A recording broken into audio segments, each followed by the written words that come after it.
Hi everyone, this is Zhang from Huawei UAE, and welcome to this session. And thank you for your attendance on my presentation. Today, my presentation topic is about 5G cybersecurity challenges and solution.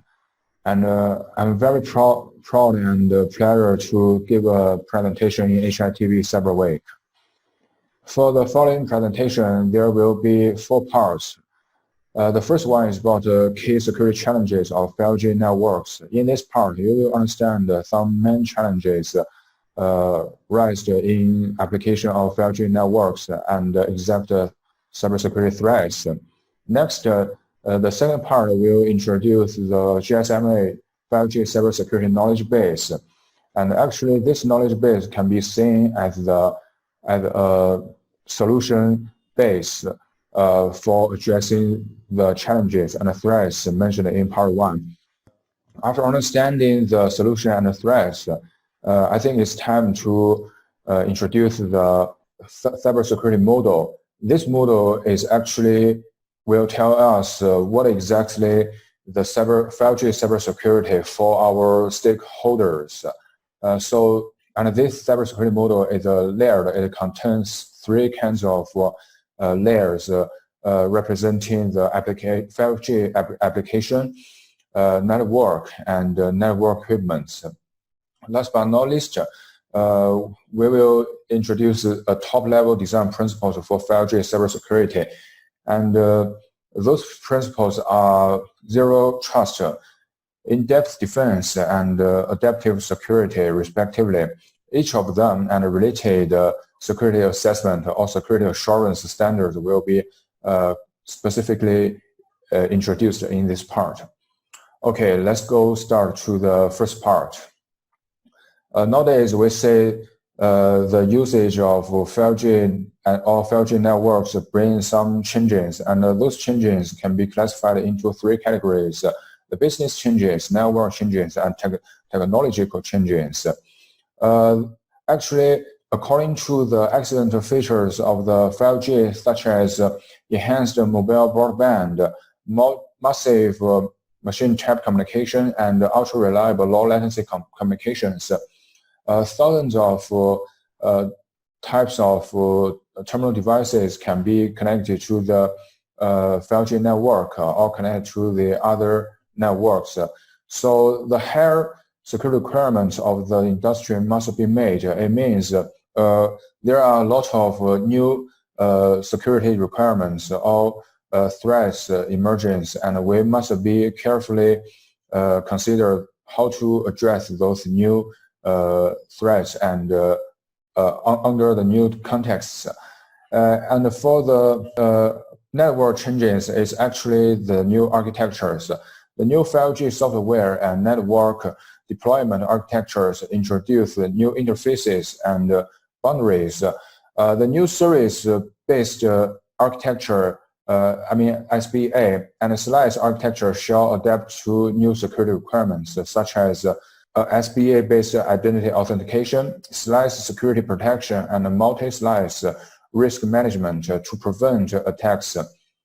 And also in the 5G network deployment, the user plan function on the core network in 4G era is moved from the central equipment room to the mobile edge computing in abbreviation MEC.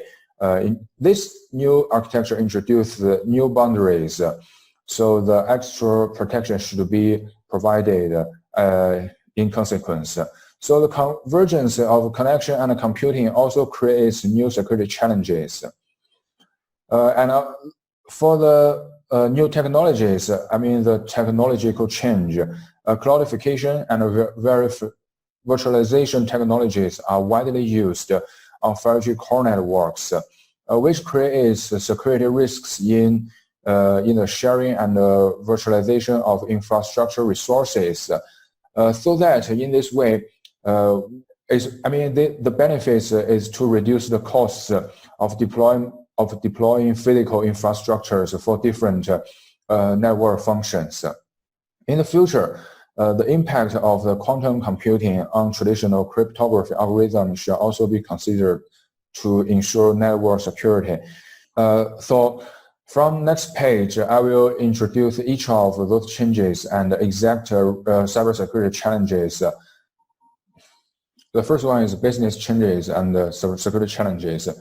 Nowadays, we heard a lot of people are saying 5G enables thousands of industries and cybersecurity issues affect production and company survival. This is true.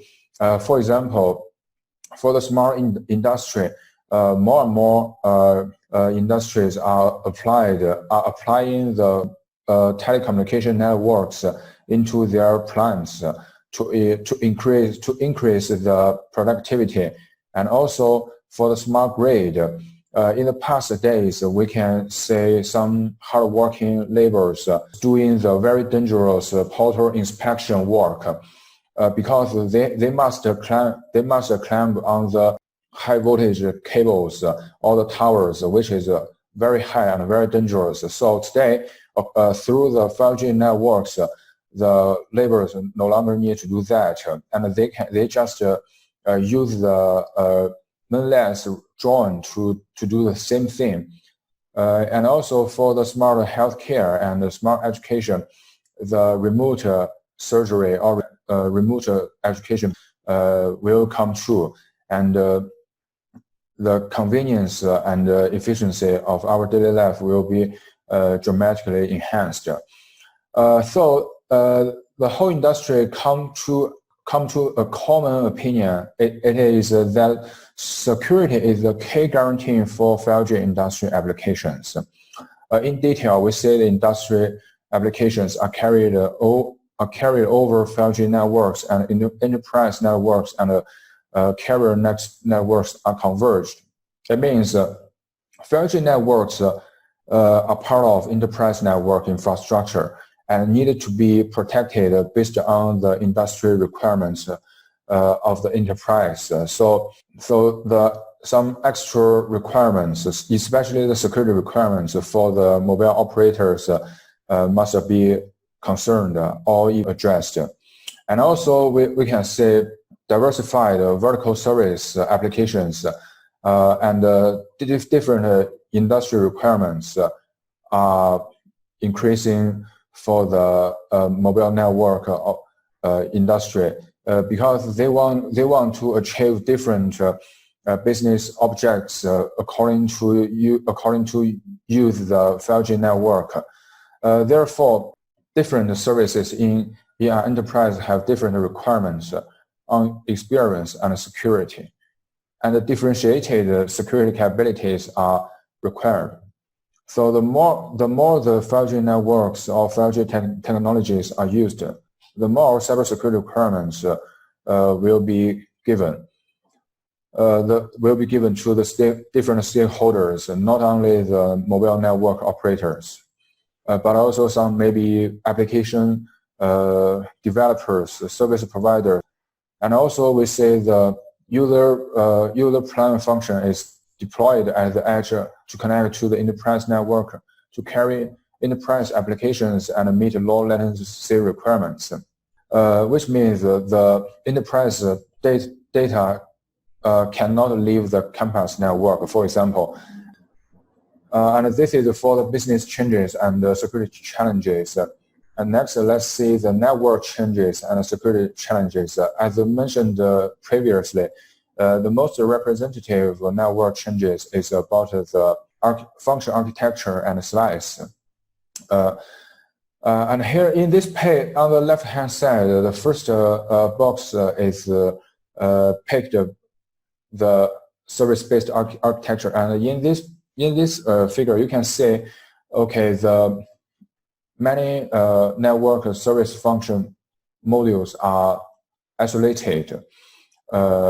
And for example, as you can see, the access mobile function, unified data management, authentication server function, session management function, and user plan function, they are isolated. They are no longer merged together. In this way, the benefits is each function is arranged by their own interface, and the service requirement can use each of them individually and independently. So the whole cost for the service architecture will be reduced, and the service flexibility will be increased. So we say the 5G core network internal modules are reconstructed as a service-based architecture to support on-demand service deployment. This will be very effective manner. And also the slice, actually each slice can be seen as a requirement-based virtual network, and this virtual network is dedicated. This will, and slice, and each slice won't be shared with other users. So the slice enable the faster service deployment and the capacity expansion. It also reduces the costs as a result.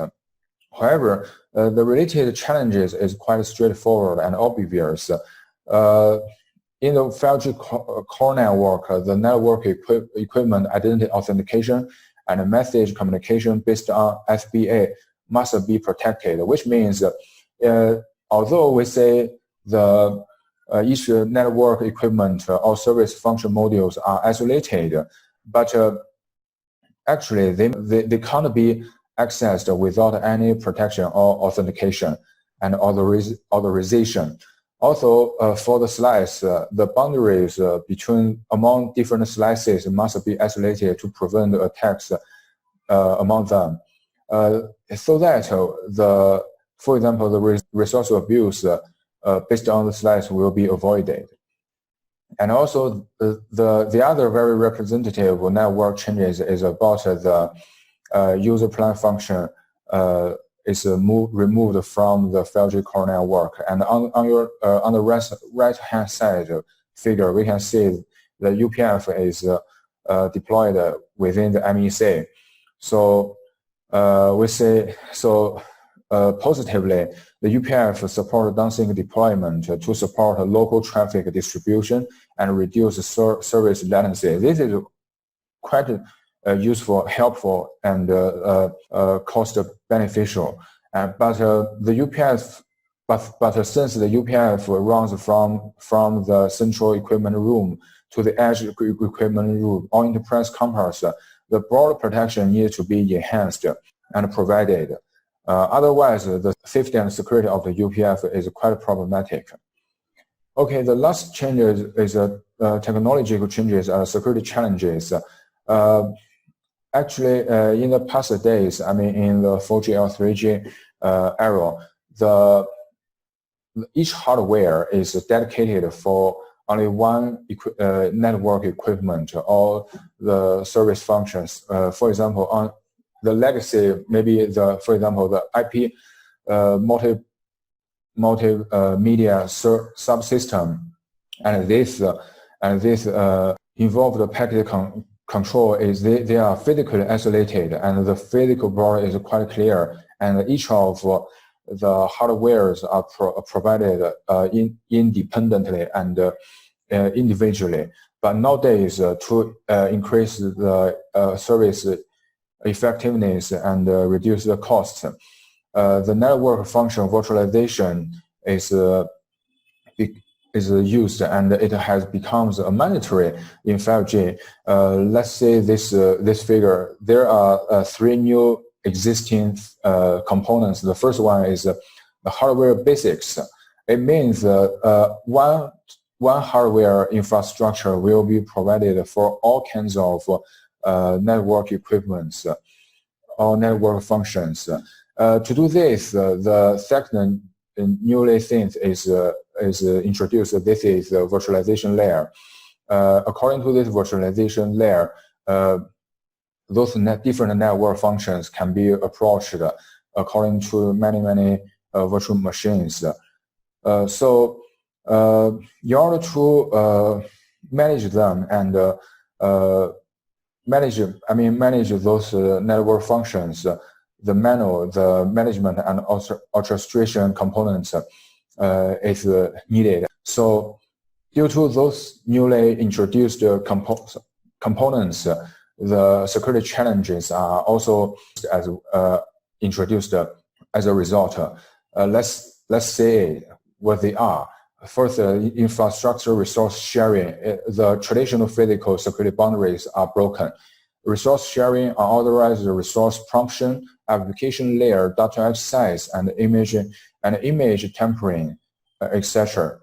And for the virtualization layer, common software as the IS layer open source software may introduce industrial vulnerabilities, and open vulnerabilities are more likely to be exploited for attacks. And for the virtualized resource management, for the manual, so in virtual resource management, user spoofing and high-risk operations cause resource abuse. It means the manual will be targeted to launch the cyber attack. And also, if the orchestration process is attacked, the network equipment software package can be tampered with. After understanding those challenges, let's see the exact cybersecurity threats targeting the 5G network. And in this topology, those threats are summarized into 9 types, and they are involved into the air interface, internet, remaining, external access, transport, slice, MEC, 5G core network, cloudification, and so on. Maybe you can feel that the threat is quite more, but actually in this, for those threats, the red one are newly exist in the 5G network, and the others, the black one, have existed in the 4G network. Let's see each of those red one. For the air interface, because we know there will be many kinds of terminal devices or applications connected to the 5G network. So the DDoS attack will be a very harmful threat for the 5G network. And also due to the downsink of the UPF and the UPF and other third-party apps are deployed on the mobile edge computing, which is out of the core network or central equipment room. So the security of the connection among MEC and other network components is threatened. And for the slice, this is quite a representative and newly introduced component in 5G network. So the threat is unauthorized operating and management access, resource abusing among slices, and data leakage among slices.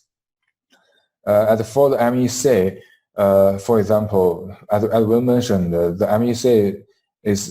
MEC's protection is independent with the 5G core network protection. So the parameter attack should be concerned, and the attacking of MEC and the attack of MEC itself, or the attack on the components involved in the MEC, for example, the attack on UPF, the third-party apps, or even the hardware and virtualization layer is quite problematic for the MEC security.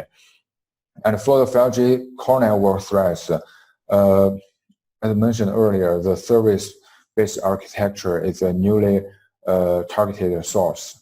So the SBA threats is a newly threat for the 5G network. And also for the technological change, I mean the cloudification, the last part, we can see the network function virtualization threats, and the container threats and the manual are all the threats involved into the cloudification threat. And this is all kinds of currently existing threats, and we also believe there will be some upcoming threats However, does that mean the 5G network is less secure than 4G, or which one is much secure, is more secure? So to answer this question, I think we should be firstly review the security history of 4G. The 4G network is based on a series of security solutions and has not been attacked in a large scale in the last 10 years. So the first thing is we can confirm that the 4G is secure. Okay, let's say, how about 5G? In summary, we say the 5G reuses the 4G security architecture and further enhances security for some known risks. How to understand that?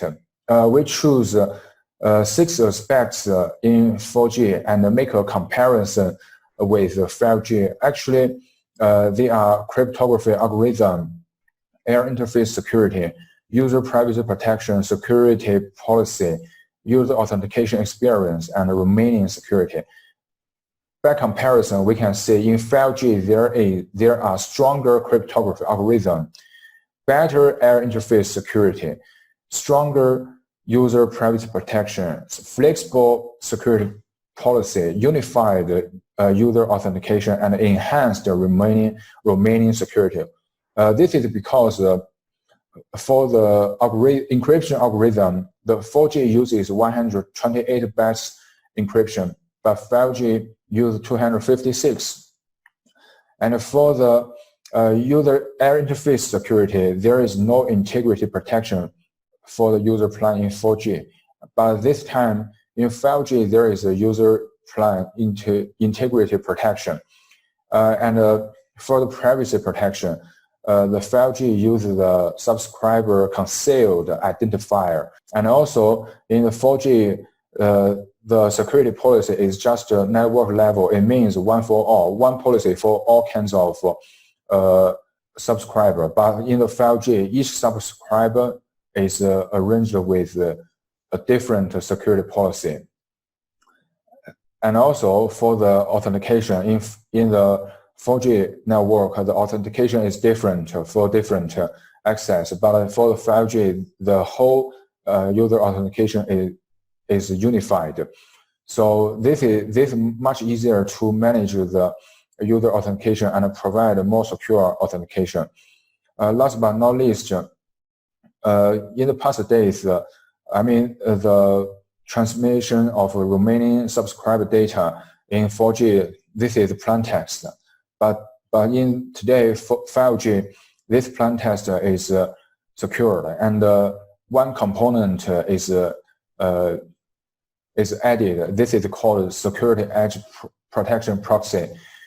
So among different networks, the remaining data among them are encrypted and protected. All right, after understanding the challenges and the threats, we can conclude that although the 5G is facing more risks, but we are very confident that those risks are controllable and manageable and able to be reduced. And also, in some aspects, the 5G is more secure than 4G. Okay, in this part, let's go have a look at the GSMA 5G cybersecurity knowledge base. Based on industrial requirements, we have seen the 5G network enables thousands of industries. So there must be many or massive number of security requirements. So GSMA oversees the cybersecurity knowledge base to provide guidance and references for ensuring mobile communication network security. This is because understanding, mapping, and mitigating those existing and upcoming security threats in an objective, speedy, and effective manner has become essential. And also, GSMA has developed the baseline security controls to help operators understand and develop their security posture to a foundation level, ensure that 5G network security is manageable and verifiable, and continuously enhances cybersecurity resilience. And also the positioning of this cybersecurity knowledge base it is to include the industry consensus threat map, mitigation strategies and measures for different roles, stakeholders, and best practices. And it is highly recommended that the stakeholders, all of network operators and equipment vendors of 5G network should use this cybersecurity knowledge base. And this cybersecurity knowledge base has been published in this year, and you can visit it on the GSMA website. Also, I would like to introduce some more details about this cybersecurity knowledge base. The first part is about who made it. Actually, the GSMA coordinates industry stakeholders such as operators, application providers, device vendors, and regulatory agencies to jointly develop a detailed 5G cybersecurity knowledge base for threat analysis and mitigation measures. That is, they call this is security codex, 5G ready. Here I show some examples here. The GSMA members participate into this fraud and security working group discussion and development. It involves mobile operators and vendors. For example, the operators such as Vodafone, Sunrise, Orange, Telefonica, Axiata, and so on. And vendors like Huawei, Ericsson, Nokia, ZTE, Samsung, NCE, they joined. And also some security vendors also participated, such as Net Numbers, Adaptive Mobile.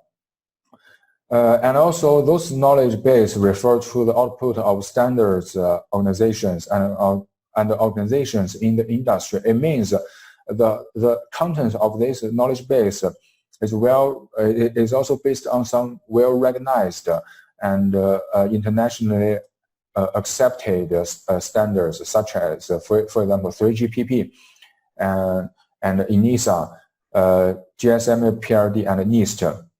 And those items are the specific referred standards. And this is who made it and what 5G cybersecurity knowledge base contains.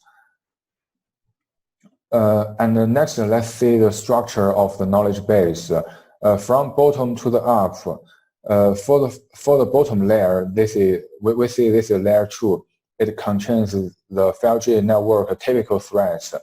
And each small box represents an exact document. For example, the FS30 real network threats and network function virtualization threats.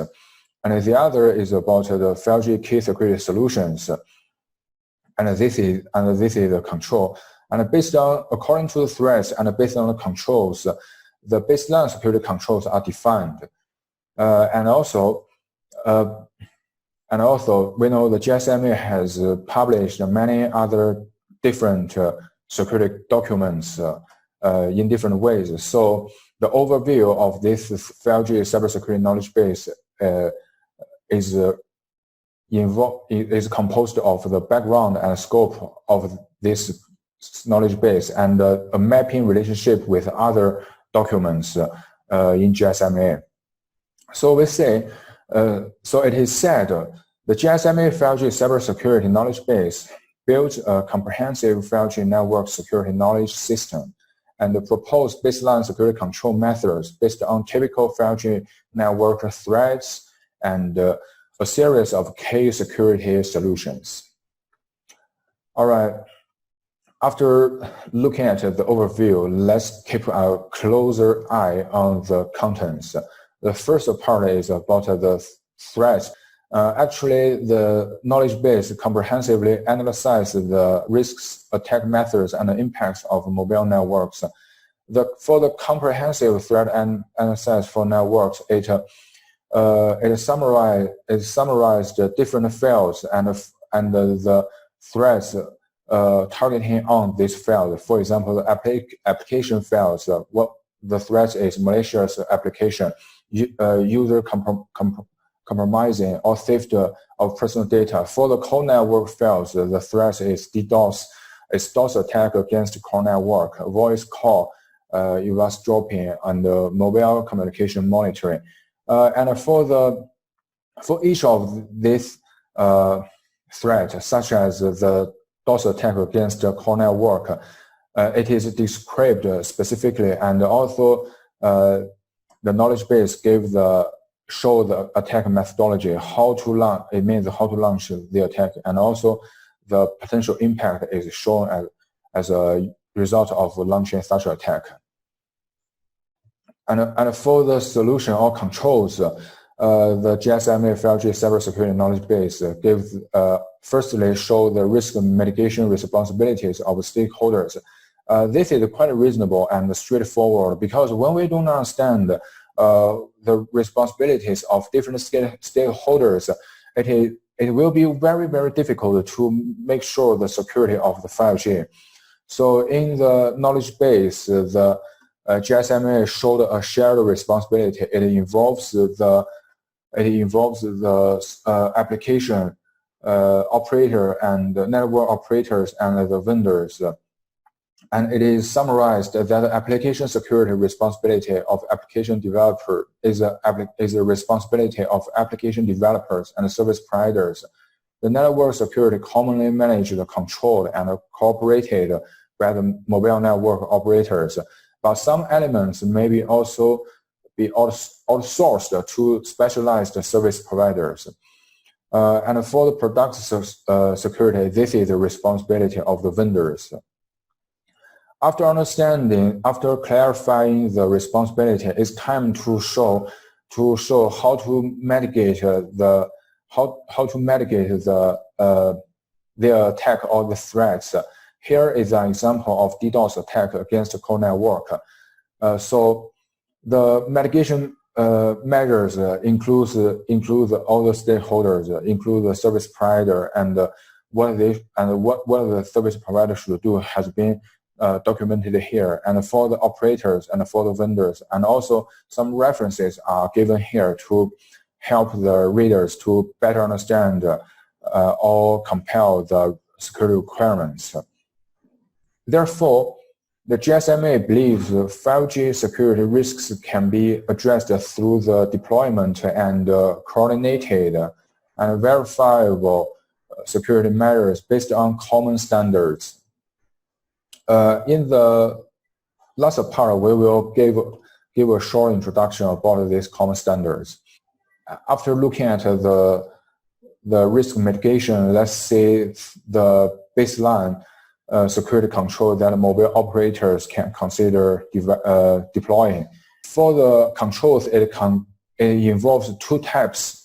One is business controls, and the other is technology controls. I think most of us must be very familiar with the technical controls. However, this time, the business controls are given, for example, such as broad level engagement, role formally recognized security, organization policies, and so on. It means the whole security deployment is an engineer job. It involves different actors with different controls. And also for the each control module, the related team is mapped to better understand how to merge the business control and the technical controls together. Besides, a security maturity model is proposed in this space, which can be used to assess the maturity level of information security and service control levels. The levels of level 1 to 5 represent the recognition of the control and the deployment process of the maturity level. Operators using these controls can compare the list controls with their deployed internal security control, so that they can be so that their current security controls can be improved or increased. Okay, after introducing the challenges, the solutions. Now we can have a look at what 5G security exactly means for different stakeholders. Again, this is a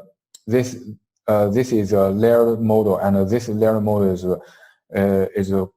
same as the GSMA's layered model. But I want to show it here to help us better understand what the 5G network security means for different stakeholders in practice. The first layer is application security. This is for both traditional mobile and end users and vertical industries that provide all user range of applications. And this security layer requires collaboration among operators, device suppliers, and application providers to ensure the security of 5G networks and the users and services they support. And also the application security is not heavily dependent on the security of network pipes. A vertical industry must take responsibilities for the security of their solutions, protect critical assets at the application layer from network attacks, promptly detect security threats, and quickly restore basic services.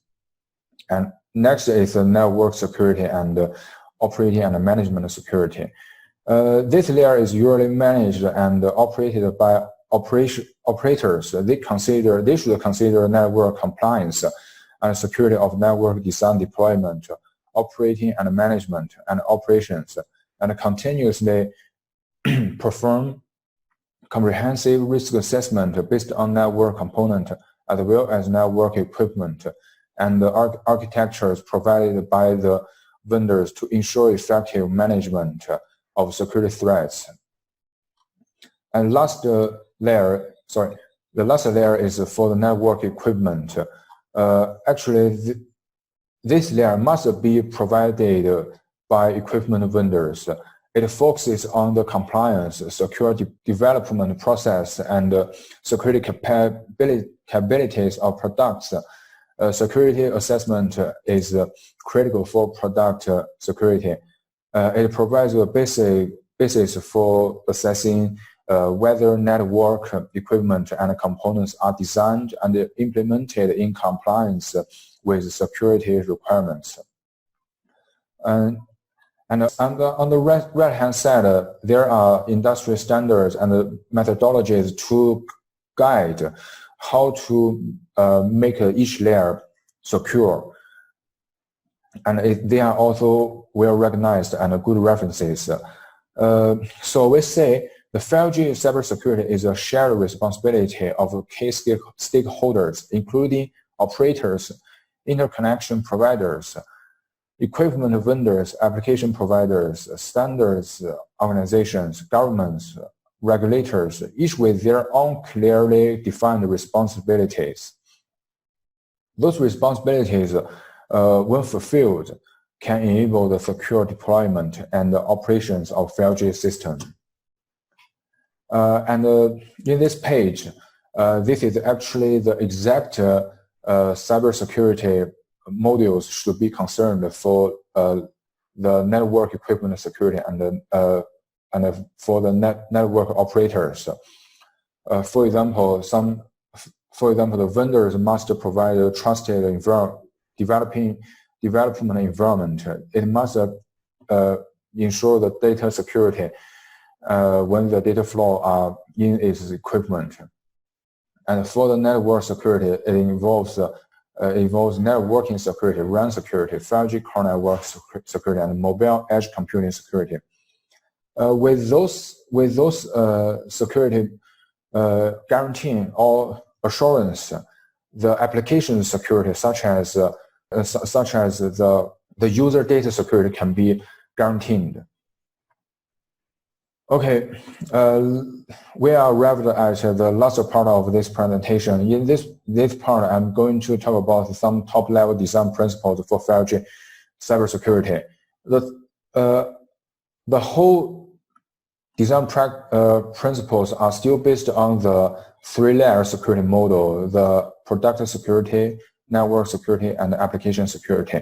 And also the three main principles should be pay more attention. They are zero trust, in-depth defense, and adaptive security. For the zero trust, it means continuous evaluation and dynamic authorization in 5G network. The purpose is to defend against spoofing, evaluation of privilege. And also for the in-depth defense, the purpose is to defend against DDoS attack, malicious access, and to guarantee the encryption and anti-tampering. And for the adaptive security, it is proposed to continuous detection, especially the abnormal security event, and also do the proactive closed up security control.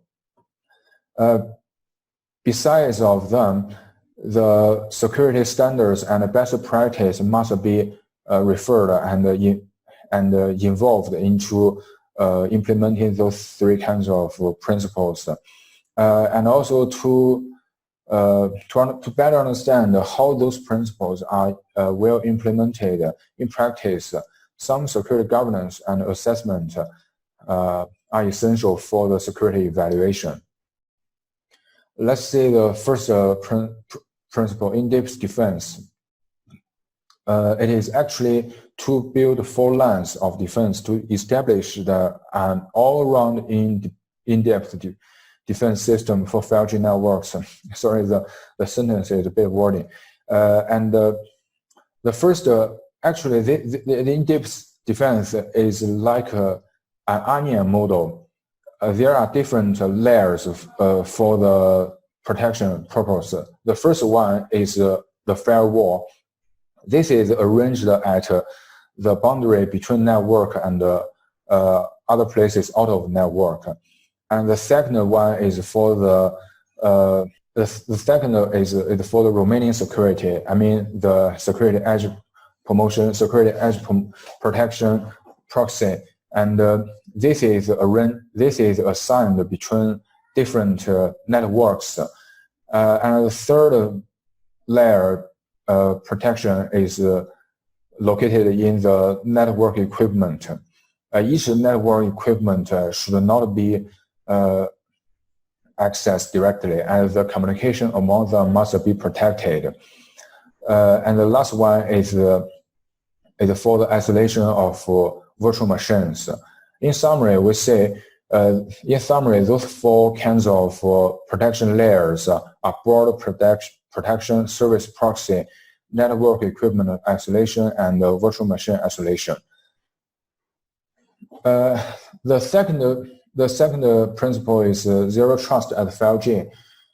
This, as we all know, zero trust is a quite a popular IT concept in recent years, and we all think the zero trust concept is very helpful to build a more secure ICT network. So we build a zero trust model for key aspects of 5G networks. It means we just use some of the zero trust concepts to protect some critical aspects of 5G networks. Let's firstly see the left-hand side figure. This is a basic structure of the zero trust at 5G networks. In this red circle, it first includes the policy engine and the policy administrator, and those policies are designed to protect or prevent attack against the user and administrator. And the Boston hosts, firewalls, routers, and SEEP or security control program will be used as the policy enforcement point.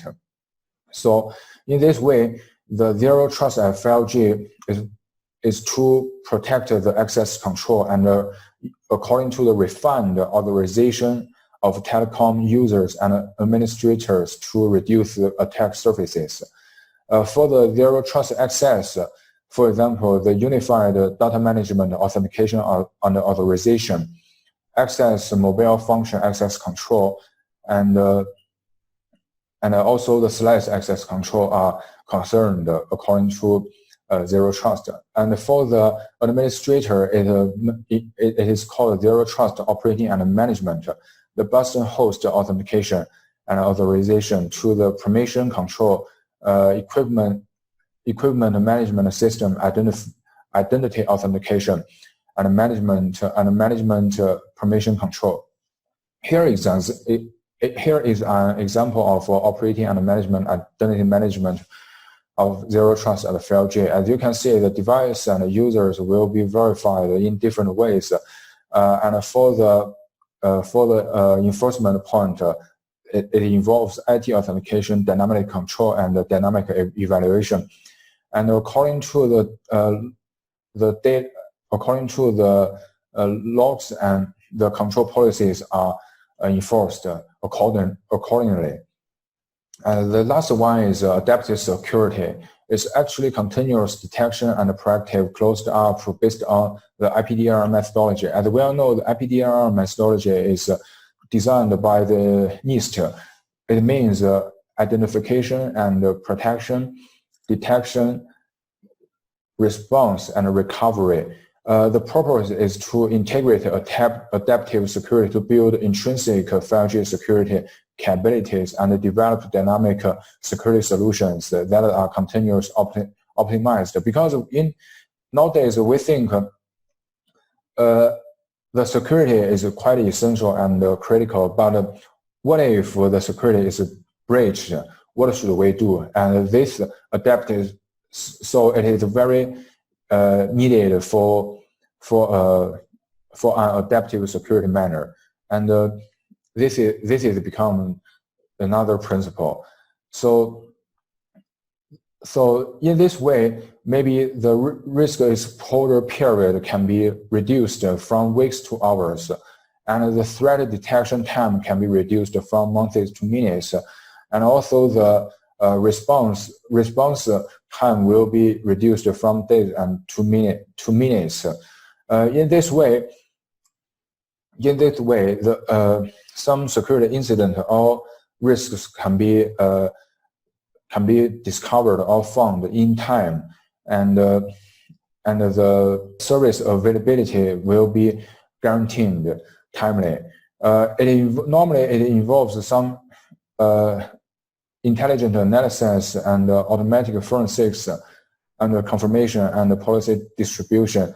The topology can be shown by this figure. The first part is network equipment and network protection policy.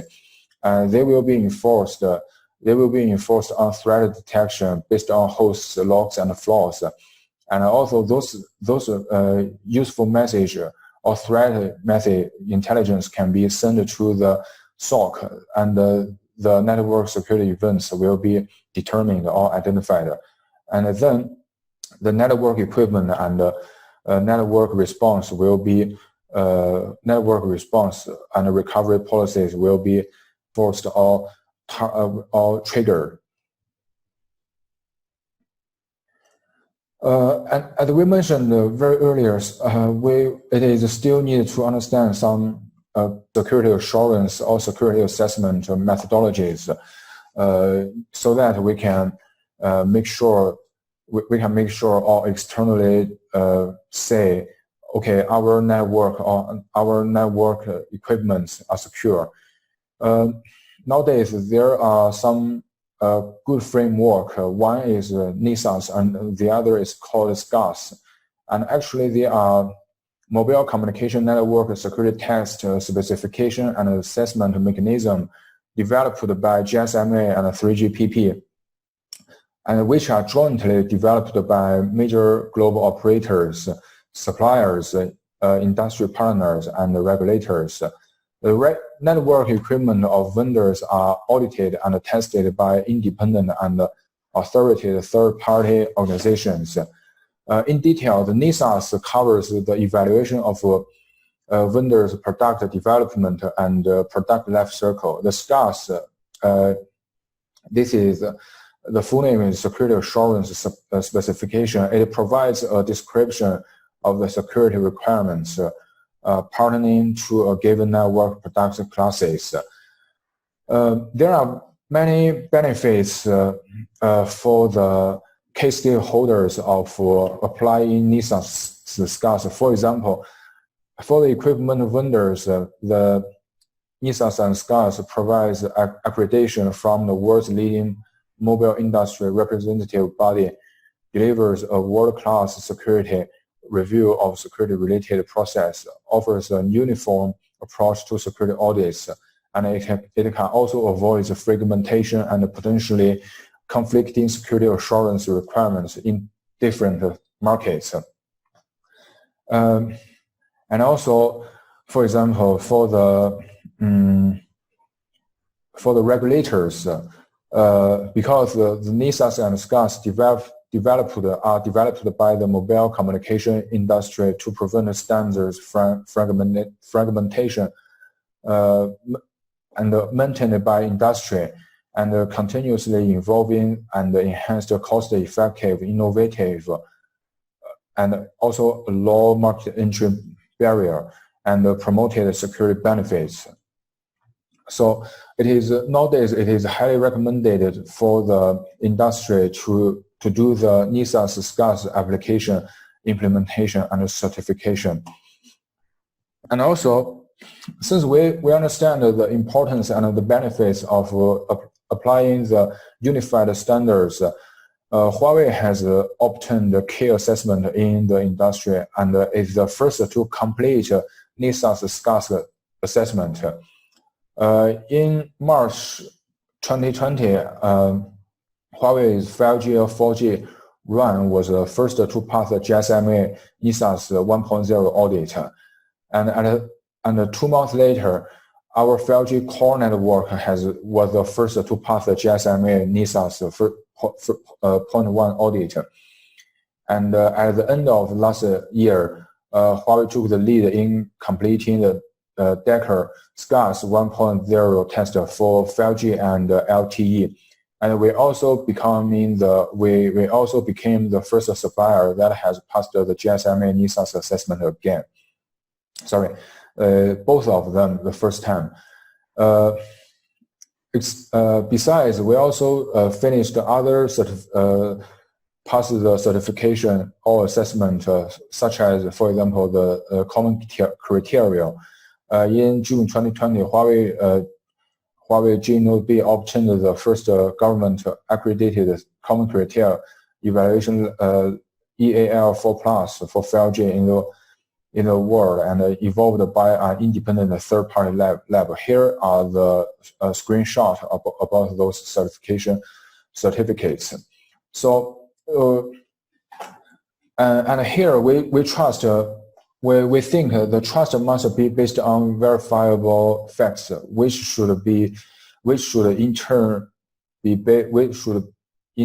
based on shared standards. And also, Huawei calls on the industry to work together to make positive contributions to the sustainable development of a global unified security assessment and certification system for 5G. Okay, let's make a summary about this presentation. First, ensuring the 5G cybersecurity is a shared responsibility of key stakeholders such as mobile network operators, vendors, application providers, and regulators, etc. And I think this statement has been reflected by the GSMA 5G knowledge base, 5G cybersecurity knowledge base, and also we have discussed the exact responsibilities through a layered security model. And the second point is 3 principles for top-level design of cybersecurity are consensus in the industry: in-depth defense, zero trust at 5G, and adaptive security.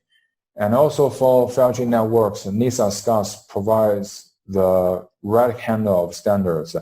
Because they are customized, authoritative, global, efficient, unified, open, and constantly evolving. And Huawei has passed a key assessment in industry and is the first to complete NESAS&SCAS assessment. And that's all. Thank you for your patience and thank you for your attendance on my presentation. Bye-bye.